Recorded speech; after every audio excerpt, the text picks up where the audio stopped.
சரவணா, நீ கூப்பிட்ட உடனே நான் உங்க கூட வந்துட்டேன். இந்த வீட்டுல இருக்க பிரச்சனை முடிஞ்ச உடனே நீ சொன்ன மாதிரியே இந்த ஊரை விட்டு போறணும். திரும்ப இங்க வந்து சொன்னா கூட கேரம் போடலாம், ஆடப்படாது. நீ ஆட நினைச்சாலும் முடியாது. ஏன்னா அடுத்த வாரம் அவளை ஏதாச்சும் ஒரு கோயில் கூட்டி போய் மொட்டை போட போறேன். பேசுறதுக்கு ஏதாச்சும் பதில் இருக்கா பத்தியா?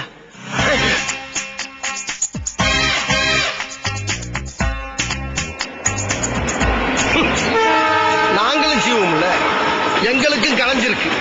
இதுவும் பரட்டதான். இறங்கி போய் சீவோம். சீப்பு வச்சிருக்கோம், நாங்களும் சீவிட்டு கலைச்சி விட்டுருவோம்.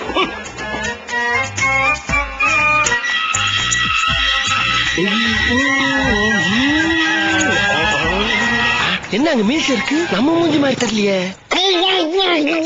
30 லட்சம் ரூபாய் காரு உனக்கு செலவன் கடையா? இந்த ஆதாரி பயல. அப்ப இவன் விருப்பம் மட்டும் ஏயா பேசாம இருந்த? அவனுக்கு சேர்த்தாண்ட ஒண்ணு மறுபடியும் வச்சுட்டாயா ஆப்பு?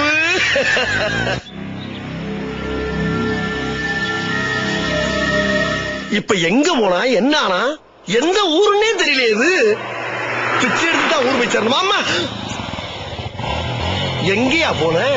ஐயா சரவணா, நான் பாட்டுக்கு செவனேன்னு கோயில புலம்பிக்கு தானே இருந்தேன். தேவையில்லாம கைய கால தூக்கி பயமுறுத்தி கூட்டிட்டு வந்து இப்படி விட்டுட்டு ஒண்ணு என்ன அர்த்தம்? கூட வந்தவனை காப்பாத்துங்கிற என்ன உனக்கு இல்ல? என்ன லுக்கு? அங்க என்ன பார்வை? கேட்கறதுக்கு பதில் சொல்லு.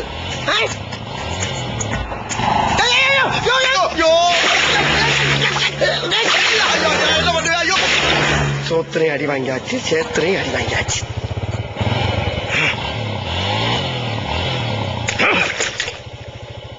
ஏற மாட்டேன். நான் ஊரை விட்டு போக மாட்டேன். ஏறிட்டேன்.